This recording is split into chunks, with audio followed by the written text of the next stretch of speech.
We're trying for the very first time during Growth Week something unique, and I hope you'll all accept our invitation to come to the second half of the presentation today, which is a joint combined presentation of the Rwanda and Tanzania teams on the topic of the movement toward the monetary union, a subject which sitting here in Europe these days, I think all of us have a good deal of interest in.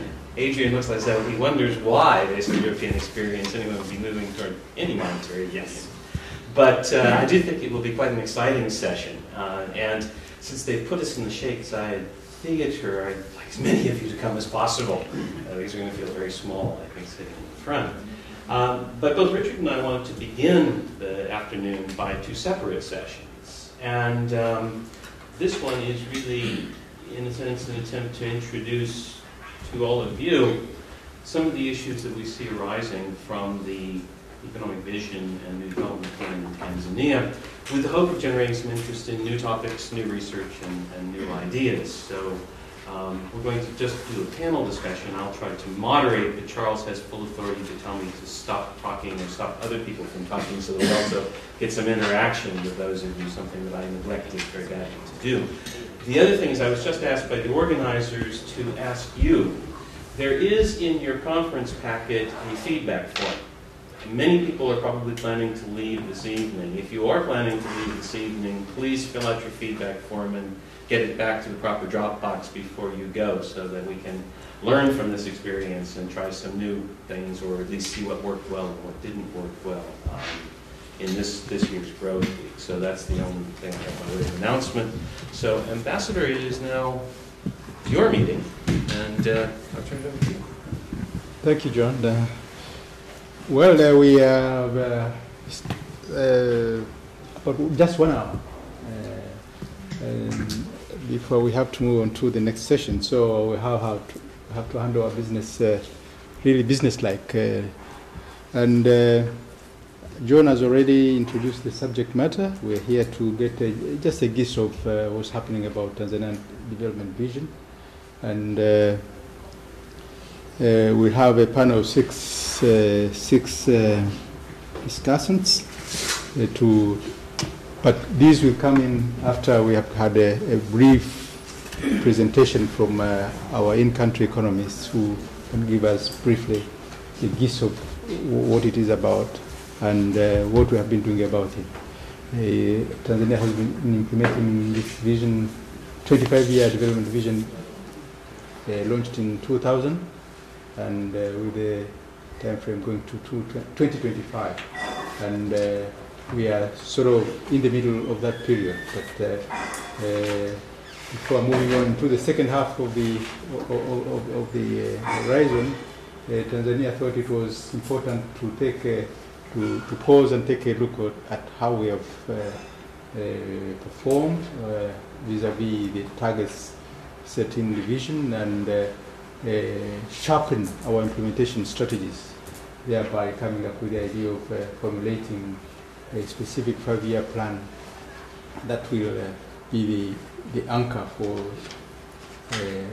different programs and activities in the country. So without much ado, let me now introduce Mujo to give us a sense of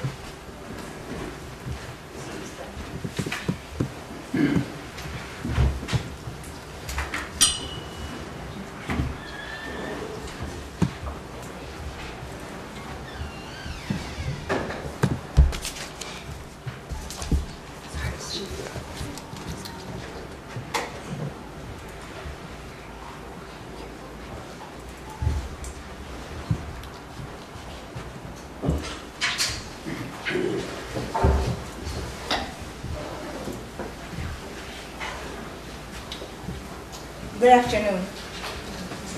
I'm going to present you a paper that we did in Tanzania, which was collaborative work between IGC and the President's Office Planning Commission on attaining middle income status. This work was done by myself, my colleague Rebecca Simpson, who's over there, please raise your hand, and two colleagues from the Planning Commission, Arun Jacob and Francois Xavier.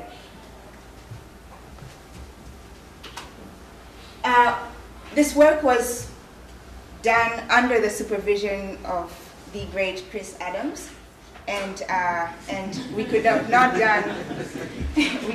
completed it without the guidance of our country director, resident country director, and Pantaleo Kesiar's senior researcher. It's going to be a very short presentation, but the outline will be as follows. I'll tell you the aim of the document, go through the methodology, go through the structure and transformation and changes required, conclusions, and then we'll look at further issues. So the aim of this document was to analyze the path and structural change required if Tanzania was to become a middle-income country by 2025. This is not a document to forecast where Tanzania will be, but rather to outline the challenges and trade-offs in which Tanzania is likely to face in the next 15 years. And it is a tool that was used in reviewing the National Development Vision and creating a 5-year plan for its implementation. The methodology used in this paper was borrowed from, again, a Bevan and Adams paper on structural transformation in Uganda, which was done in 2003. So if there are any errors in this paper, please contact me. What we did was take a sample of countries that reached middle income status between 1960 and 2009, lower middle income status. We analyzed the structure of their economies in the year in which they reached middle income status, and from those economic structures, we derived parameters and created a model middle income country, which we used as a benchmark. Pretty much what came out of it is that Tanzania will have to grow at a rate of 5% per capita over the next 15 years to reach lower middle income status in 2025, and an overall growth rate of 8%, assuming a 3% population growth rate. This is a highlight of the outcomes, just one of the things that we wanted to share with you, which is very crucial. If you look at the sectoral changes, what we see, if you look at that table, what we see is that there will have to be massive increases in the manufacturing sector and drastic changes in the agricultural sector. In middle income countries, the economies are majorly driven by the manufacturing sector and not agriculture. So therefore, in order to reach middle income status, that means the structure of the Tanzanian economy will have to change and move towards a more industrial economy rather than an agricultural economy.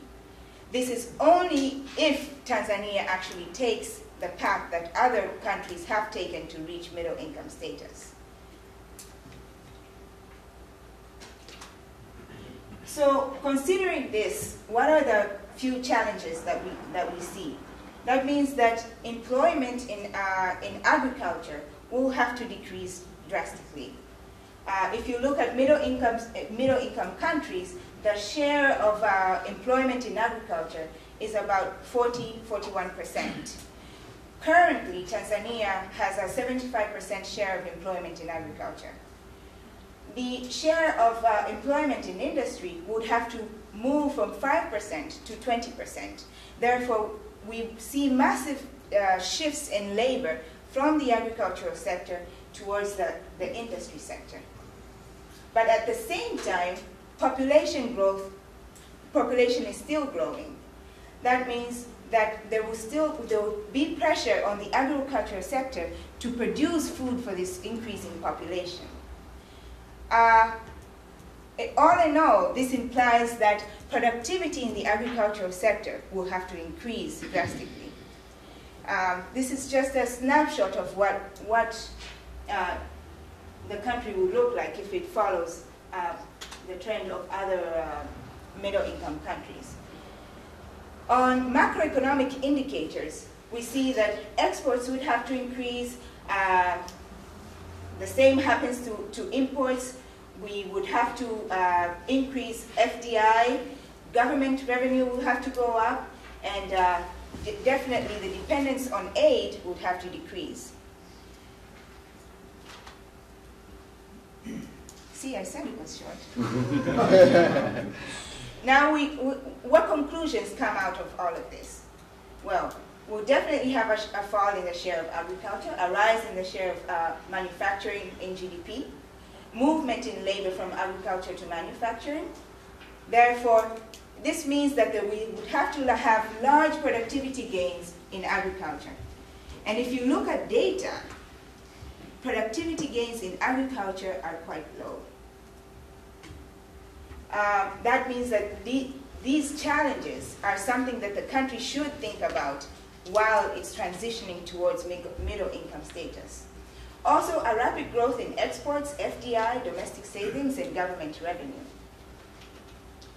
Well, so what are the further issues to look at here? We've seen in the past 10 years that the transition has already started. But what kind of transition is it? It's growth driven by the service, construction, and mining sectors. And growth in the manufacturing sector, which is a crucial sector in that drives economies in middle-income countries, is actually still dragging.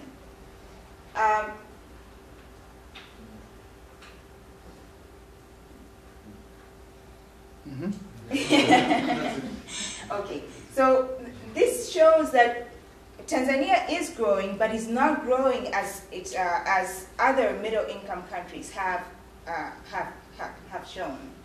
So what comes out of all of this?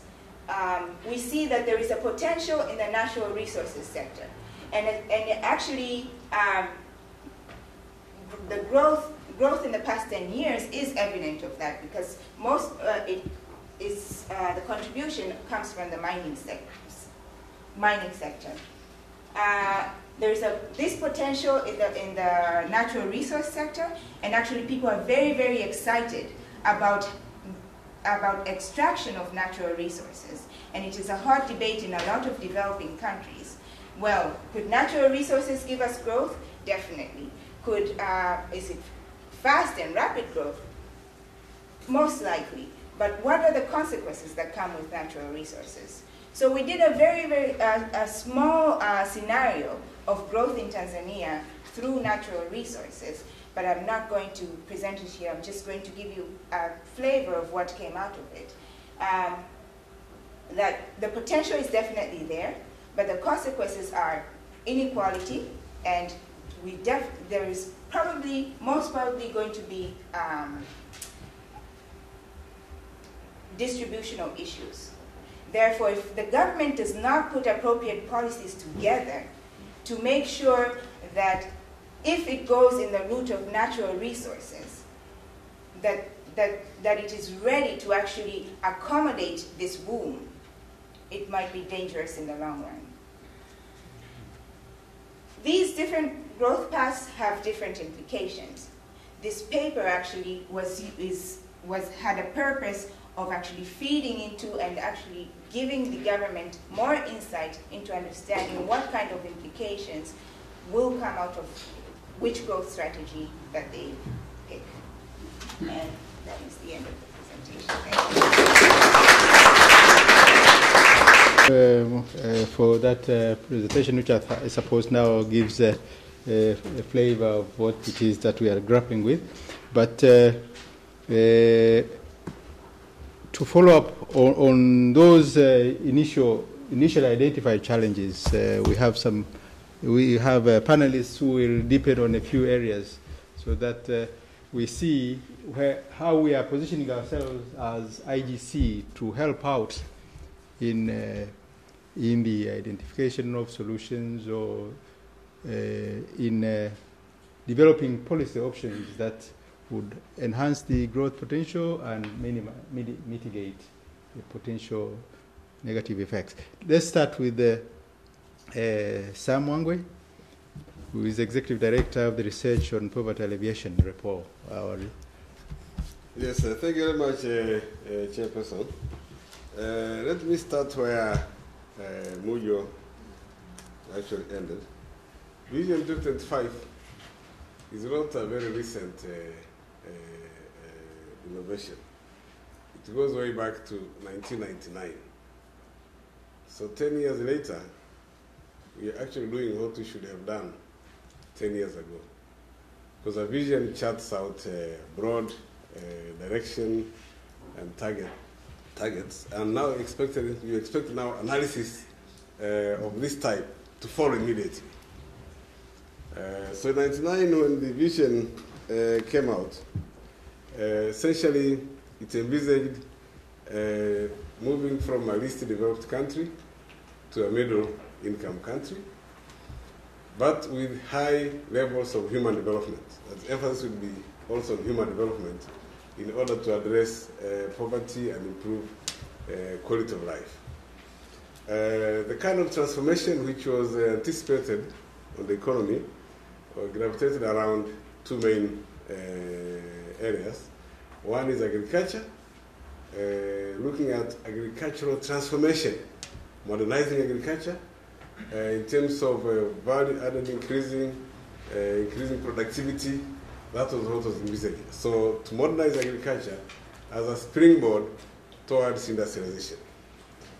On industry, it was envisaged to move from towards to become a semi-industrialized economy, but using agriculture as the springboard towards industrialization.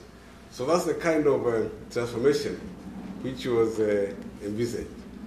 And in terms of governance, it was envisaged that the role of the state and the private sector would be revisited, since we had moved from one extreme where the economy was public sector driven to the other extreme where the public sector or the state was seen as the hindrance, therefore roll it back in order to allow development to take place. So we said, now this is swinging too far the other end of the pendulum. Let's now come back and talk of public-private partnership in a more balanced manner. Now, so it was envisaged now immediately to have 5-year plans to implement this vision. So the first 5-year plan was to begin in around 2000, the year 2000. As you can see now, it's actually coming on stream in year 2011. What happened in between? This is a challenge of having a vision, yet you have to, you are not sure whether you really own the process of development. So that year, we got revelations, news from the international financial institutions, that there is an opportunity of getting debt relief, especially if you are a poor country, HIPIC relief. So if we can prepare a PRSP which is acceptable, you'll access debt relief. So all attention was driven towards PRSP preparation. We forgot this actually. So PRSP came out in 2000, so the next 3 years were PRSP, basically focusing on the social sectors. Forgot the whole thing about transformation of the economy.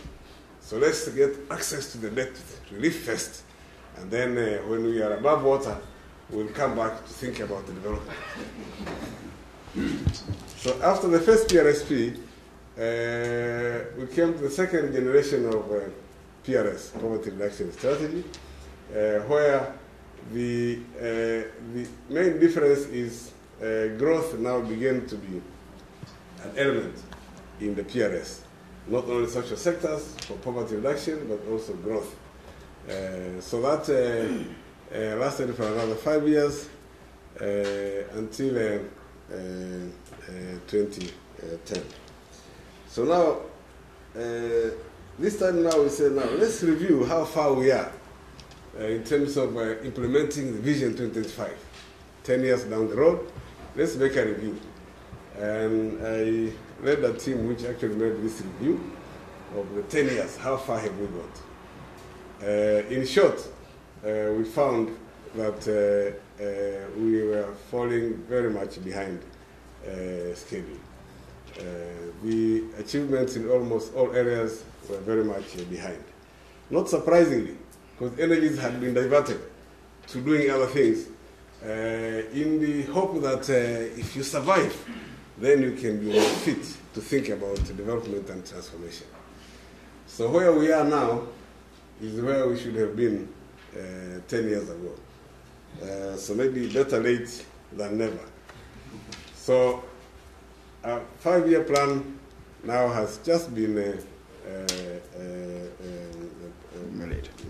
charted out, running from 2011 to 2016. And this is supposed to be a step towards 2025. And there is a draft 15-year plan which is indicating the broad perspectives of getting to 2025. But the 5-year plan is a more detailed sort of plan of how to get there. So the analytic work like the one Mujo has just demonstrated, I think is the first step towards saying we're talking of becoming a middle income country. What does it take to get there? So I think it's very important work to refer to, because the proviso that maybe we may not have to go through that path exactly which those countries went, because this is a different environment. So considering the different environment now, the path may not be exactly the same, but it's a reasonable indication of what other countries have actually gone through.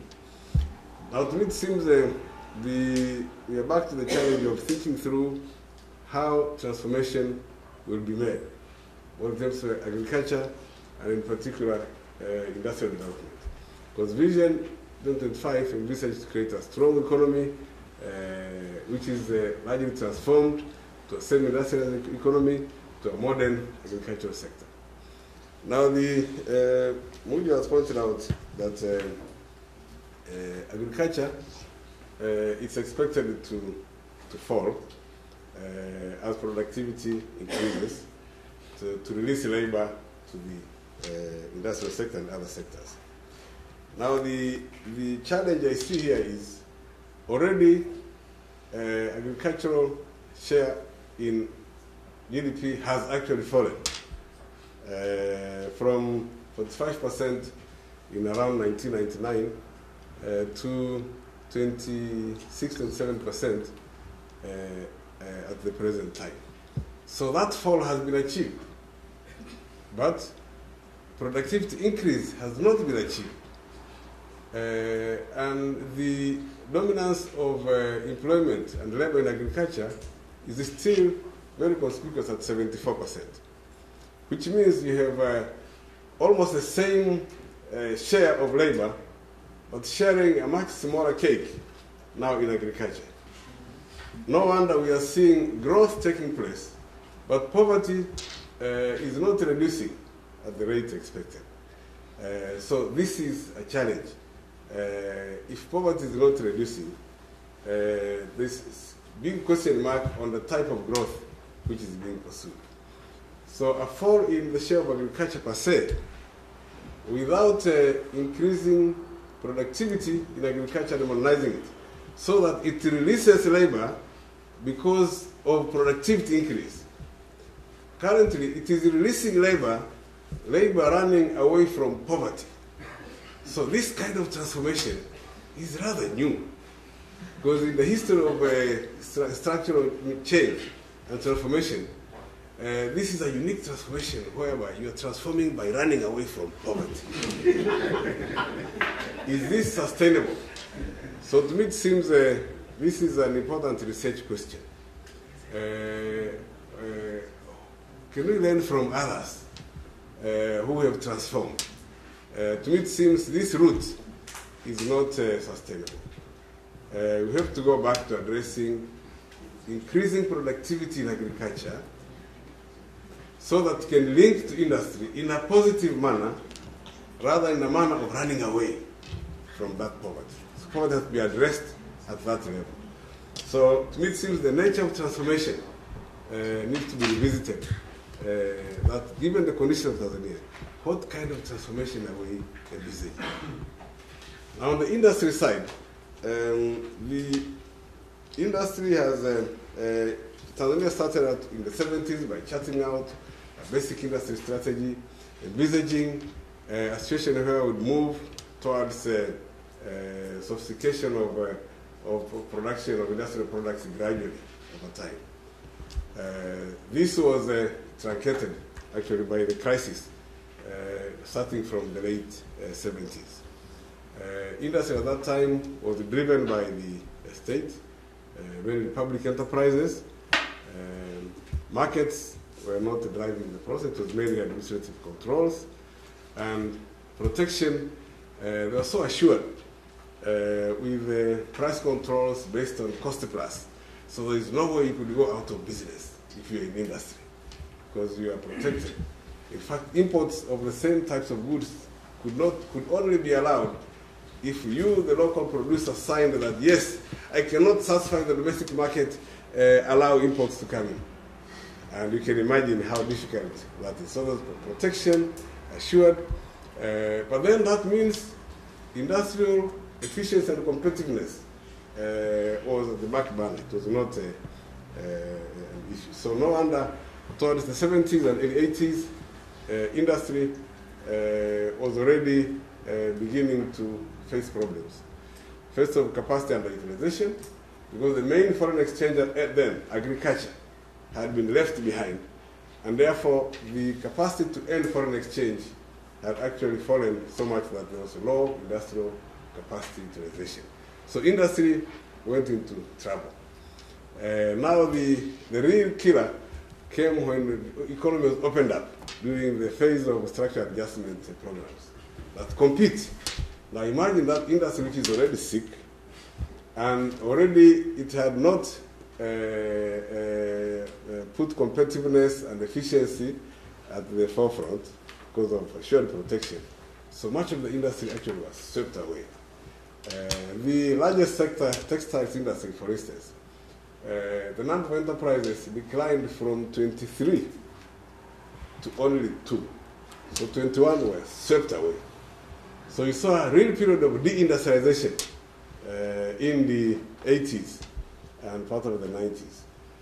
From the mid-90s, you can see revival of manufacturing beginning to take place in a new environment where it's mainly private sector driven, where it's mainly market oriented. What is lacking is a clear strategy now of how do you industrialize in the new situation. To me, it seems that's now a major challenge of how we industrialize in the new environment. So when we see at in the recent integrated industrial development strategy of last year, some articulation is beginning to be made on how to industrialize. And the main elements here in that strategy essentially say to improve the competitive environment, create an enabling environment for industry actually to develop. 2, to make industry actually the engine of growth. That's what is envisaged. And 3, that kind of industrialization should be agriculture-led.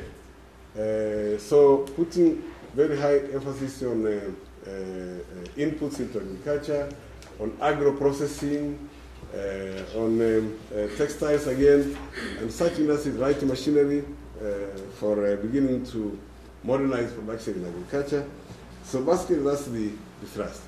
And as to size of enterprises, the survey which was made shows that out of the 24,000 enterprises employing 5 people and above, actually 97 are very small ones, employing not less than 10 people. So there is no way you can start by ignoring this 97% of the enterprises.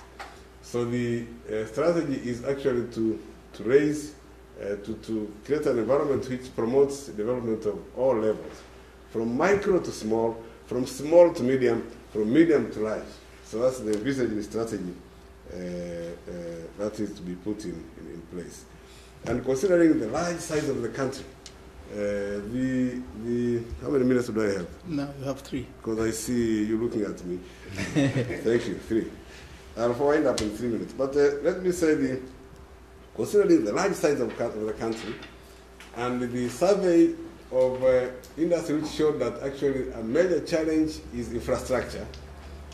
So the approach is to go for economic development zones so that we can concentrate resources on developing infrastructure and on developing integratedness between agriculture and industry and other sectors on those, along those corridors. So essentially, and having industrial parks, and at the district level, having what is called promoting village level rural industrialization as a way of beginning to do rural industrialization along with agricultural development. Very quickly on this 5-year plan, where the thrust is. The thrust of the 5-year plan is essentially to unleash potentials of growth. So where are the potentials? Like the development corridors being as a major thrust of the strategy, making Tanzania the hub, main corridor to the neighboring countries, from the port all the way to serving the neighboring countries as an advantage of that geography. It's becoming now as a strategy in there. And the priority areas is infrastructure, in particular, is receiving very high attention, and the human resources. Actually, in terms of skill levels, the study which was done by Muju and the group actually showed, compared to medium and middle-income countries, our skill levels are very low indeed. So to be able to cope with that kind of development, emphasis should be placed on skill levels, and 2, on improving the business environment so that the private sector can actually perform, and on the institutional framework for implementation, that we should not repeat the experience we had of going 10 years without implementing the Vision 2025 through 5-year plans have been. This time, to an institutional framework which will ensure that implementation takes place. Now, the 3 challenges I see which need to be addressed and have not been addressed adequately. First is how to do agricultural transformation. What kind of reform is tenable under the current circumstances, where already the share of agriculture is already declining, but the numbers living in agriculture are still 74%. What kind of transformation can we envisage? But 2, industrialization. I should have mentioned that during the time of deindustrialization, there was industrial shallowing, in the sense that moving from more sophisticated products to simpler products. This is a reverse. We have always been read about upgrading over time. Now here we see degrading over time. How does one make upgrading of the complexity of products? Because that's where the real benefit of transformation is, in the complexity of the products, technology content of the products. That strategy to be put in place from the beginning. That seems a real challenge. A third one is the balance between public and the private sector. There's still quite a lot of unclarity. And in fact, every time we come across difficulties of regulating the private sector, you hear undertones of saying, these guys are not cooperative. Get them off. Let the state do it. Those attempts and attractions are still there, because the clarity of public-private partnership, although the policy is there, but the understanding of what it means in the current environment, I think still needs considerable research. Maybe lastly is the concept of employment. When we talk of employment, wage employment accounts for only 10% of the population. What are the 90% doing? If you look at these forms of self-employment, there are so many variations, and are linked in various ways to formal sector, so they're not completing outside the formal sector, but there are linkages which have not actually been understood. And I think research in this area to understand what kind of employment dynamics are we in for, because that's the route through which poverty can actually be reduced.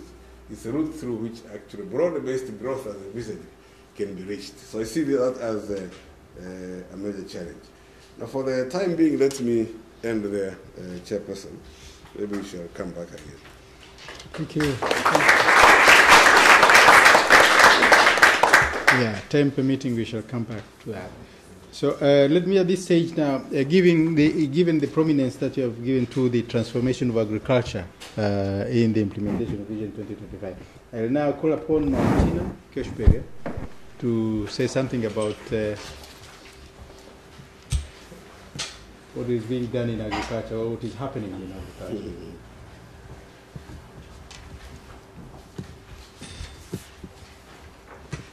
I want to sit properly.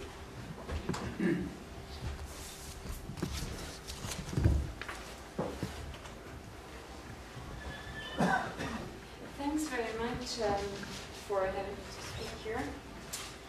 So I'm going to talk about, my name is Martina Kirchberger. First, I'm a DPhil student at the University of Oxford, and I've been doing work on agricultural productivity, or finding out trends in agricultural productivity in Tanzania with a co-author. So just briefly, I don't think I need to motivate this much further after the couple of talks we've already heard. But given that 80% of Tanzanians reside in rural areas and are highly dependent on agriculture, it's key to understand the role of agriculture. And there's actually a lack of evidence using the data that are available to find out what have trends in agricultural output been, in yields and agricultural productivity. So the IGC commissioned 2 studies. The first by Lokina, Nerman and Sandefur that looks at national-wide trends in agricultural productivity. And the second is by myself and my co-author Fulgence Mishili from Sokoine University of Agriculture, where we zoom into one of Tanzania's 21 mainland regions, the region of Kagera, where we have a panel of individuals that we observed from 1991 to 2004 to look at more micro-level outcomes. So I'll be very quick and just present a snapshot of the findings that are from these 2 studies. So the main questions that we looked at is the role of the agricultural sector in contributing to consumption growth. Secondly, do we see an increase in the output produced and in yields? How much of that is due to an expansion in the area that is used for production and an increase in productivity? And do we see an increase in the adoption of modern inputs? So I'll really just briefly talk about the data and then go straight to the findings. So these are the data sources that were used in the 2 studies. First is the household budget surveys, the National Census of Agriculture, National Panel Survey, and these are the data that the first study by Sandefur, Nerman, and Lokina used, and then we both used data on rainfall just as controls, and that's the study that Fulgence and the data that Fulgence and I used from Kagera. Now the finding is the structural change that has been mentioned already. I don't know, can you see the difference? Just about with the light. So basically there's a line here, that's the share of employment in agriculture that's decreasing, and there's an increase, a compensating increase in the share of self-employed individuals. That's Tanzania-wide. The proportion of people working in the private sector and the public sector is almost stable over the period from 1991 to 2007. Zooming into the micro data, we do observe a change in the composition of farm households. So this is data from Kagera, and we see that there's a change in the labor on farms of minus 16%, And the largest drop is in youth, so males and females 12 to 19 years. There is as well a change in land, and that's even more drastic, which leads to a reduction in the land to labor ratio, so agriculture is actually becoming more labor intensive in the region.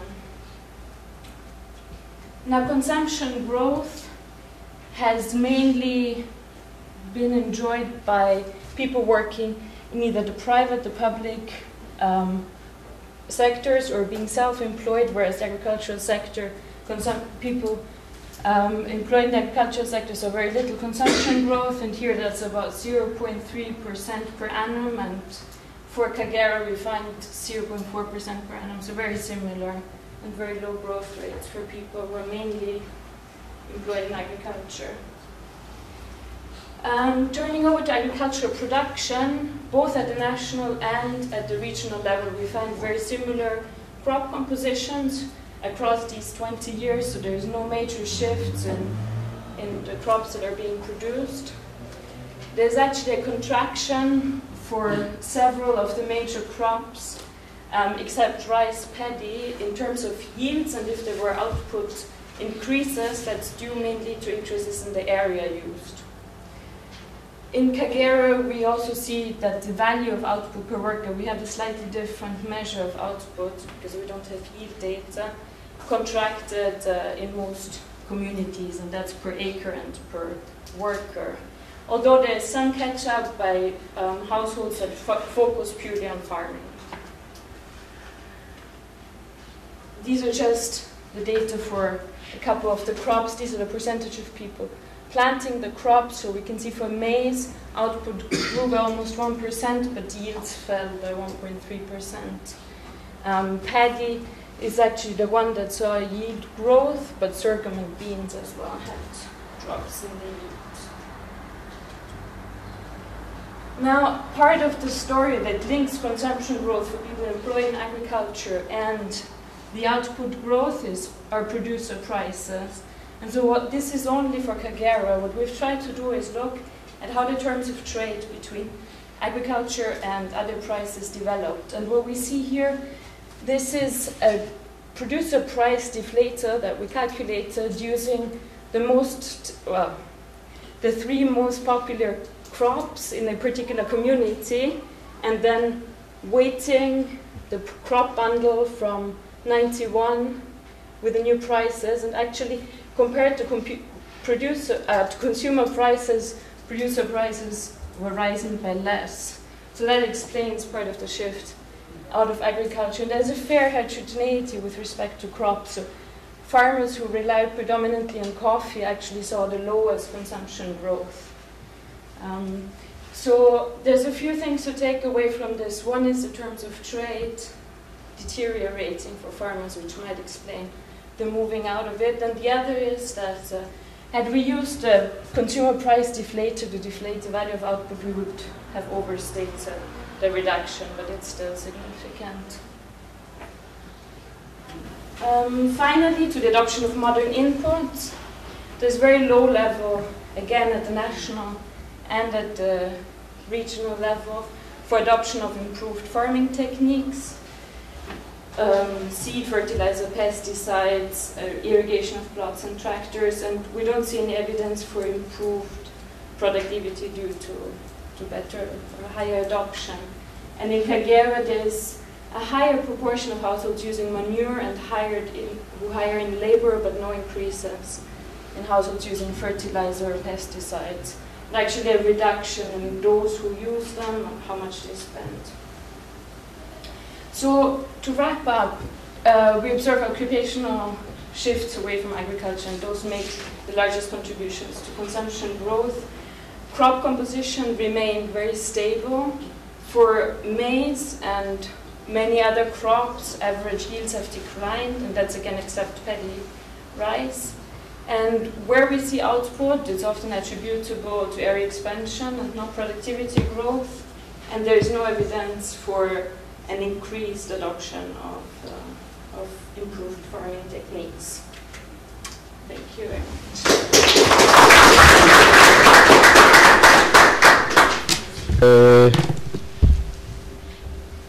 Well, Well, the analysis has focused more on Kagera region, but we hope that provides a starting point for looking at the challenges in other parts of the country. So now we are very constrained for time. Let me move quickly now to get Mr. Kamugisha to look at the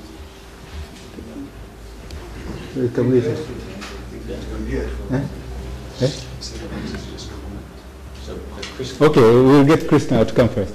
Can I, Mr. Chair, just for the benefit of people in the room here who may or may not have been in the Ethiopia session yesterday, Doug Golan here in the corner gave a presentation that touches on a number of these issues for the region as a whole. It was based on a 4-country study, is that right? I think it might be interesting just to pick out a couple of the parallels that came from what Martina is saying here on the evidence, the national and the regional evidence in Tanzania, and what you were finding for the region as a whole. Right. Well, I'll take just a minute because I know we're stressed for time, and I think if I tried to walk up to the front, that would use the whole minute too. The study I've been involved in, commissioned by IDC, was a 4-country desk study focusing on agricultural production at the aggregate level in Ethiopia, Kenya, Tanzania, and Uganda. The story that comes from the Tanzanian data shares some features in common with the Ethiopian data. The aggregate data show large increases in production. The increases in production seem to come primarily, in the Tanzanian case, from expansion of area. I think grain production in the last 10 years or so has been growing at a rate of about 5% annually, and the aggregate data show that that's coming entirely from area expansion, with in fact some contraction in yield. So that's quite consistent with the micro data. The area numbers are, to someone who's done a desk study and not spent time on the ground trying to figure out what's going on, the data show nearly a doubling of the cereal grain area under cultivation, area harvested in Tanzania over the past 8 or 10 years. Some of this is due to starting from low base year, but the data do show big increases in area relative to the late 90s, early 2000s. So almost a doubling of area planted to cereals, which seems troubling.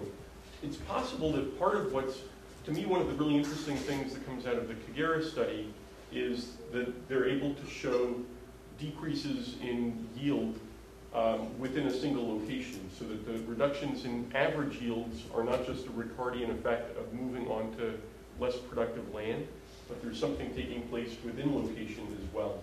And I think that's quite interesting. So let me not say more about that. Let me flag, though, one other piece of IGC-funded research that Chris Adam and David Bevan and Beatrice McKinda and I have been involved in, which is looking at the impacts of high transport costs and marketing margins on agricultural production. We're making some progress with this, and obviously hope to have, we think this is an interesting place to look. The high transport cost and transaction cost environment seems to have something to do with the incentives facing farmers, the costs of inputs, the prices they receive for outputs, and we're interested in exploring that further and to have some results in the next few months. Can we just be clear? I thought I heard earlier that the area under cultivation had reduced, but we now hear it's increased. So the difference is the national statistics show an increase, and the national data that Martina was referring to are coming from household survey data, which in principle you'd like to think were consistent with the national statistics, but there are big differences in sampling frameworks and in the way the data are collected. So it's not necessarily an inconsistency, but it's something we'd certainly like to clarify. It'd be nice to figure out what's going on. So we don't know what's going on. I don't know what's going on, but Did you want to show anything? Shall I take this piece now? Okay, finish and then. Okay, go ahead. Do what you want to do. Okay. See if I can be very brief on this. There's a couple of points I wanted to pick up on the sort of fiscal dimension of the development vision. The first is to go back to what Mujo said, that the purpose of this piece of work that IGC did for the Planning Commission was to try and highlight the kind of well understood but central feature of a growth strategy, that a huge amount of the process of achieving higher levels of income and higher, more rapid rates of growth in the transition path is the intersectoral allocation of resources. It's not simply about within sector increases in productivity, it's about resources moving from relatively low to relatively high productivity sectors. And an awful lot of that, at least as the way the vision is set up, comes back to issues about the capital structure, and in particular the infrastructure capital required to support those sorts of transitions. And what I wanted to talk about in a couple of slides are just what I see as an emerging tension in the fiscal program on how one achieves that high levels of public investment and the budgetary implications of high levels of public investment as the vision, the plans underpinning the vision unwind. So in a sense, this also links back to the Ethiopia story yesterday when we were talking about the growth and transformation. Tanzania is at a very interesting stage in this process. There are two, in a sense, conflicting tensions at work here, and without risk of over-characterizing, over-caricaturing the debate, one view is a sort of a fund view, and the other is the view of the authorities. Let me start with the first.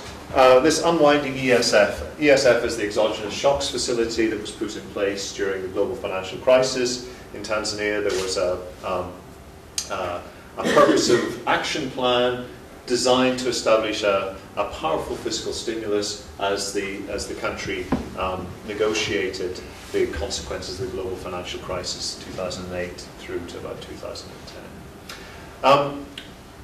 This process is following through as planned and is unwinding. But it's unwinding against a slightly difficult background. The external sector is not great. There are high food and fuel prices. There's challenges on external balance. There is a declining, or at least certainly not particularly rapid growth in donor flows.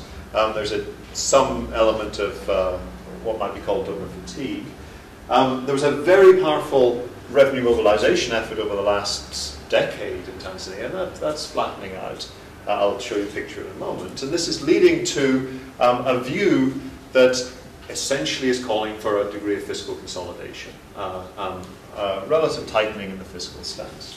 Running against this, of course, is the engine underpinning the development vision. There are very powerful demographic pressures on the recurrent budget, on the delivery of public services, particularly in health and education. You heard Mujo mention that the forecast population growth rate is 3%. That's the highest in the world over this planned period. Puts enormous pressure on meeting MDG obligations and enormous pressures on the recurrent budget. At the same time, Sam talked about the pendulum swinging, and there's very much a sense that there's a renewed interest in the public investment program, in investment in infrastructure, physical infrastructure in power, in transport and communication, and public investment structure that underpins this notion of exploiting the natural locational advantages of Tanzania. So it's about development corridors, it's about network infrastructure from the port through to eastern DRC. And we're facing a really serious debate at the moment, which I suspect is being played out in Washington as we speak.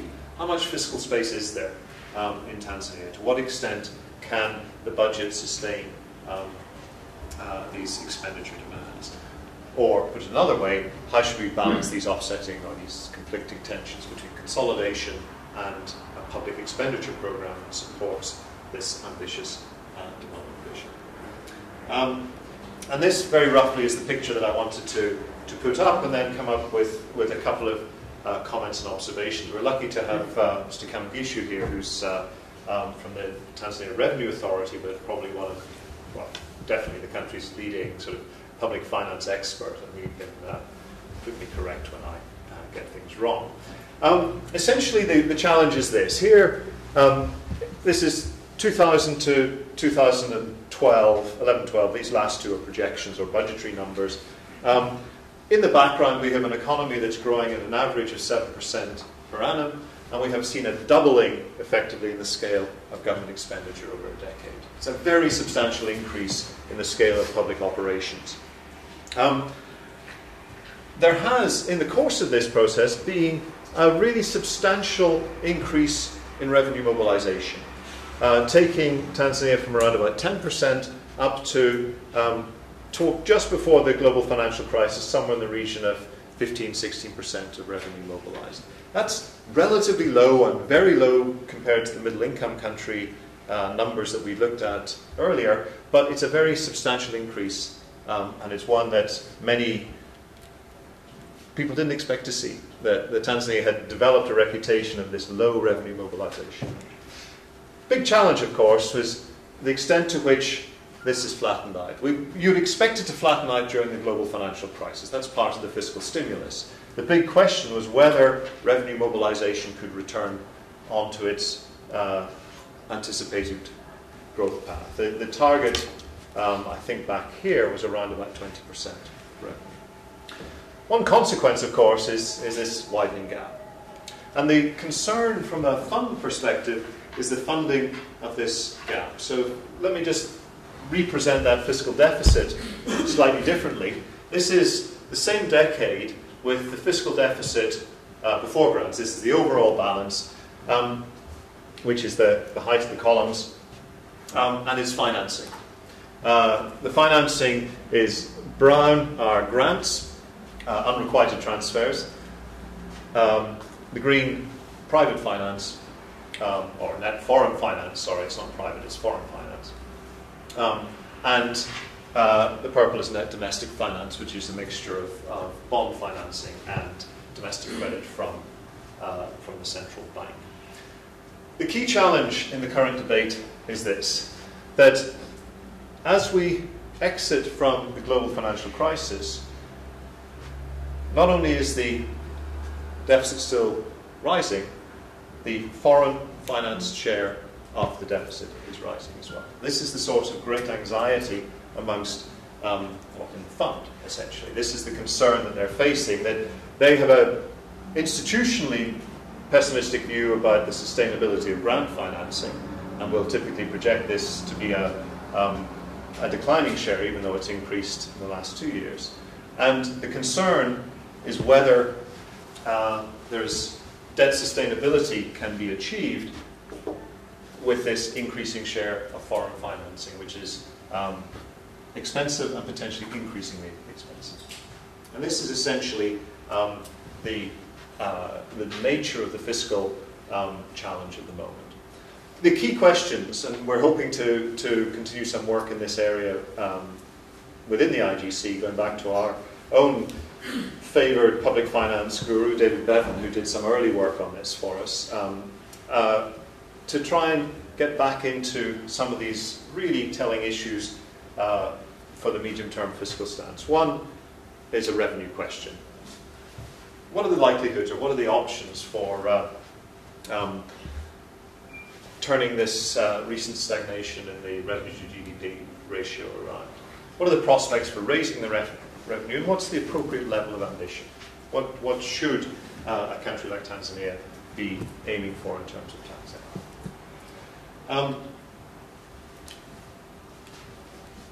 How does this donor fiscal stringency, or possible stringency, impact on both the prospect of aid flows and, possibly more importantly, on the cost of concessional borrowing? One of the striking features that you see in Tanzania at the moment is that recent attempts to go out to the market, the private market, and raise non-concessional financing have been remarkably successful, raising non-concessional finance at around about 6% cost of capital, which is pretty low. And one way of thinking about this is that global world interest rates are almost zero, so the cost of capital is the country risk premium, roughly speaking. Getting 6% is pretty good going in the current state of the markets. the big concern in the fiscal area is this, that if donor funds contract, you get hit twice. One is, in a volume sense, an increased volume of non-concessional financing to sustain the same level of public expenditure. But secondly, to the extent that donor financing is essentially providing some insurance in the market, that the presence of substantial donor financing is seen as an insurance mechanism, the cost of non-concessional financing is kept relatively low. There's a risk sharing of that country risk between donors and private capital. And the big challenge that at that point, because I was going to give you a Convex production function, but I won't. Stay well away from that.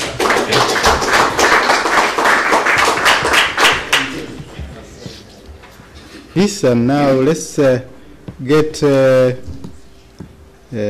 think now, in the interest of time, we'll get. We have. Okay.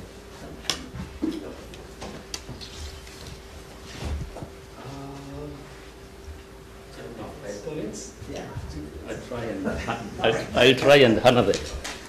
And for this, thank you, Chair.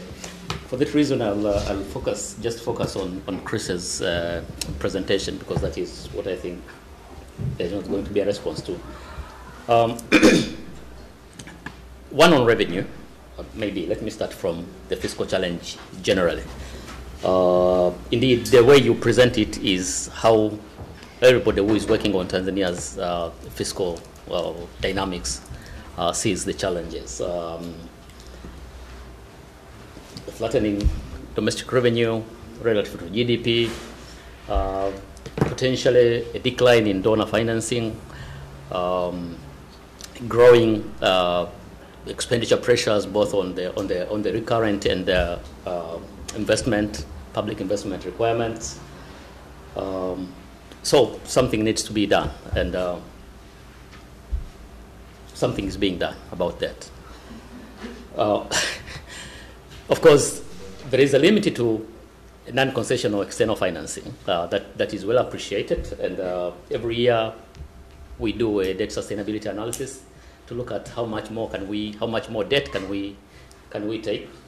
There seems there is still some room, but with what is evolving in the global market, everyone now is beginning to be more worried and not wanting to push this potential to the limits. You still want to have some room, and I'm sure that is being taken on board. On expenditure pressures, last year it was in this very room when we talked about where is this expenditure pressure coming from. The need to invest in social services with the PRSs and the Bukutas.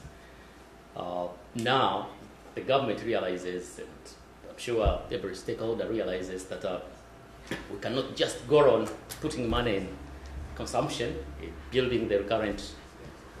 The graph showed it very well. We need to also invest and create the potential for meeting these obligations going forward. So that is where the medium term, the 5-year development plan comes from. And the increased focus on public investment for creating the productive capacities and building the capacity for meeting future challenges. I believe, we're going to see a decline in the share of recurrent budget going forward, in the recurrent expenditure in the government budget, as we try to find resources for public investment. The medium-term plan envisages huge investment outlays. So we might see Tanzania missing some of the MDG targets because it needs to be realistic about the resource envelope it has for investment today and investment in future. That I'm sure is happening when the investment plan under the medium-term plan, the 5-year development plan, is available for everyone to look at. I'm sure that will be showing up.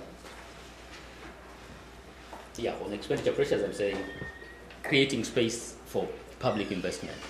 Of course, again, because of the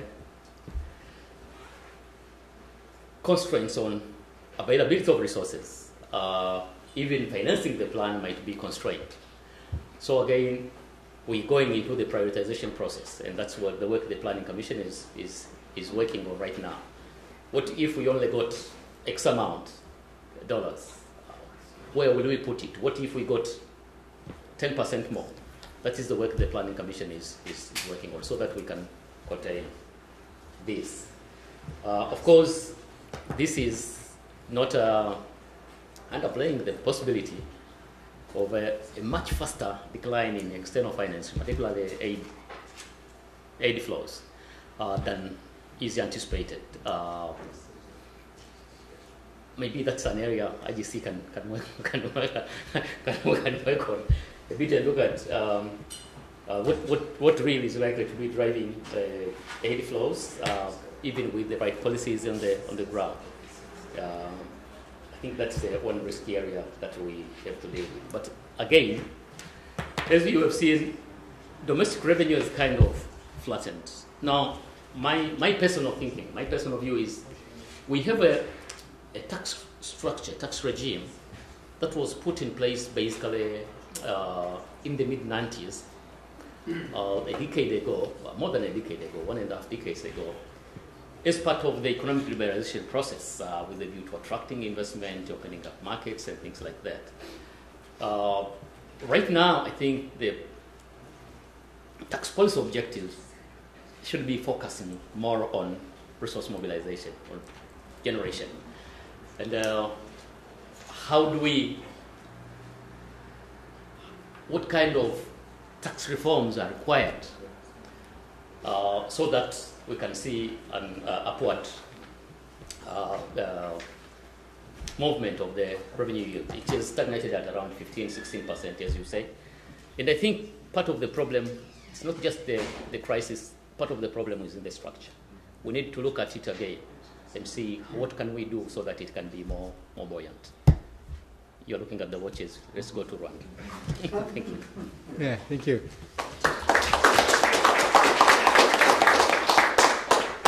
I'd like to know if Pantaleo Kesi would like to make a comment or two on any part of the presentations. Everything that I wanted to say has been said by okay. So, in the interest of time and to be fair to the audience, probably we open up the discussion. All right. Okay. John, you were in the midst of speakers. You might want to say something at the very end, or actually, I just wanted, because I asked John Sutton to come by this afternoon.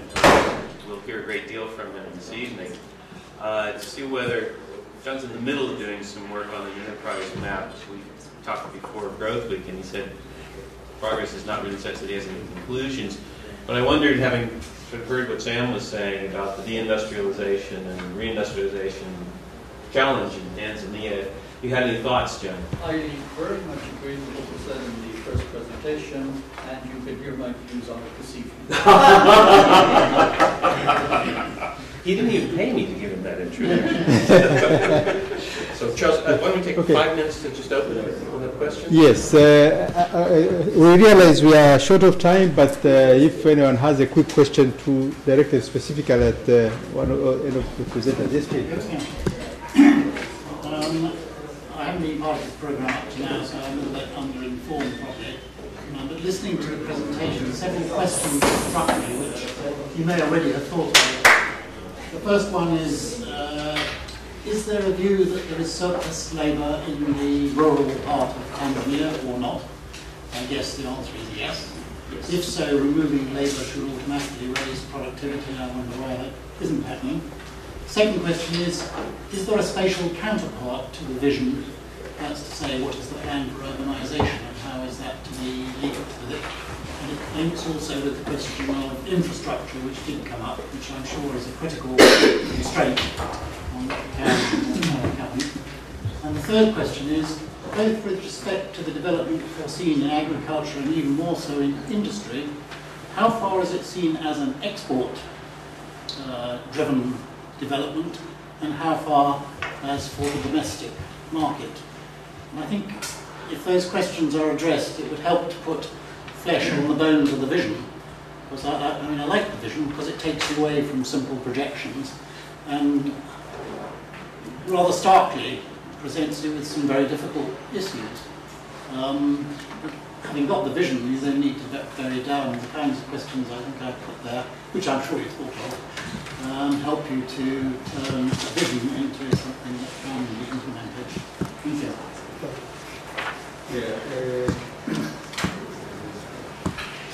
Yes, let me say on the surplus labor in agriculture. In a normal way of transforming the economy, as we've seen historically, this would have been attracted by industry and services, which are very productive. So their shift actually increases productivity. But they are going to the cities and to join urban poverty. It's possible that the poverty in urban areas is not as bad as the poverty in the rural areas, but it's actually moving from poverty to poverty.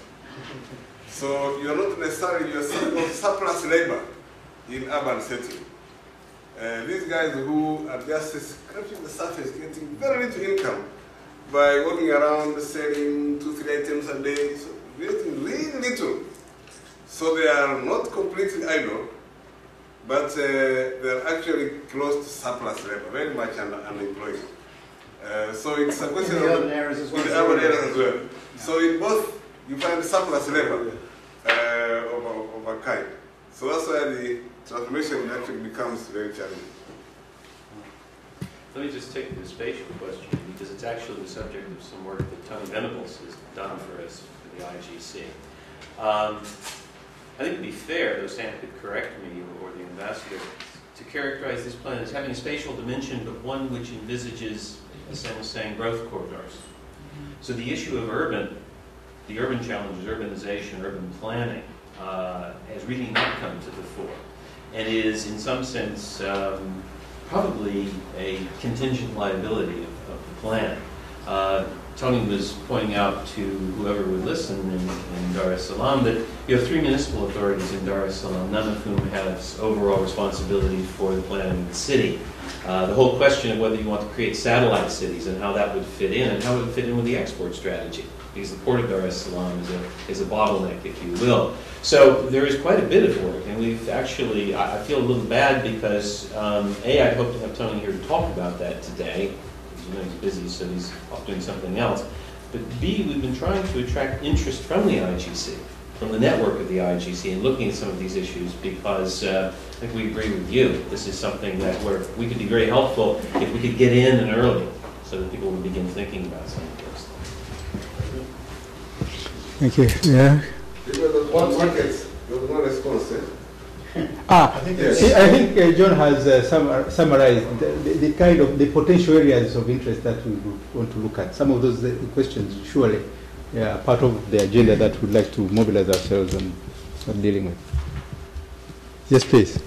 Well, thank you very much. To be honest, I just got kind of confused with a number of these kind of presentations. She had a presentation, very short, very precise.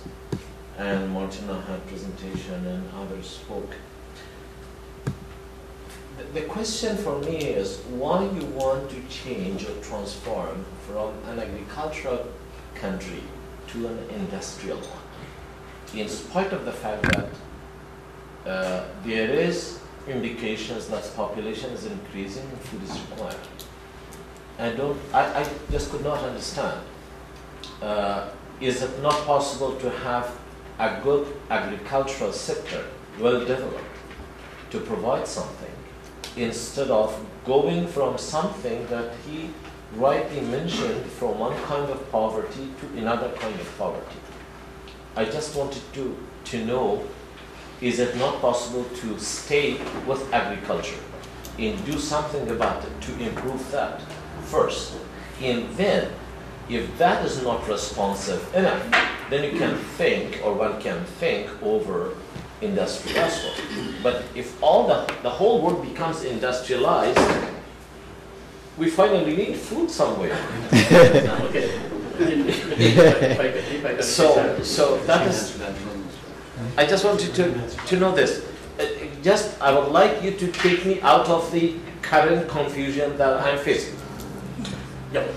Okay, let Mugisha try. One is for over a decade now, Tanzania is basically food self-sufficient. So we eat what we produce. There are some years of shortages, but generally we eat what we can feed ourselves. If we are going to increase productivity in agriculture so that the people engaged in agriculture get better incomes, we are going to have to export that. And to be able to export, I think, meaningfully, we need value addition. Otherwise, it's... You need what? Value addition. Okay. It's going to be very difficult to export maize from Tanzania and rice and potato and whatever it is. We need to process that a bit. That is why we need some value addition on the agricultural produce. Otherwise, you can be producing coffee and cotton and everything else. You know the story. The more you produce, the lower the prices. So that is not going to help the incomes of the people engaged in agriculture. And we see more and more people, as the population grows, you have more people available for agricultural produce, activities, and you need to engage them in more value addition. So that's why we're saying our agricultural sector needs to be a springboard for industrialization so that industry can process what is produced in agriculture, and from there we'll move on. Wish you all the best. However, can you resist all the competition which is existing? It's everywhere. Even in coffee, we compete with Brazil, with Colombia, with everyone. If we insist, just stick to producing raw green beans of coffee, the competition is there. Okay. Let's just add one thing. No. Sorry. Since the ambassador does defer to my thing. The problem is that we do need to have the second session. Yes. And if any of you would like at least a small cup of coffee, and as my good friend Tsunami used to say, a bio-social break before the next session, we're going to have to end now. We agree completely. Okay, otherwise I'd like to thank you all for having come to this session. Thank you very much.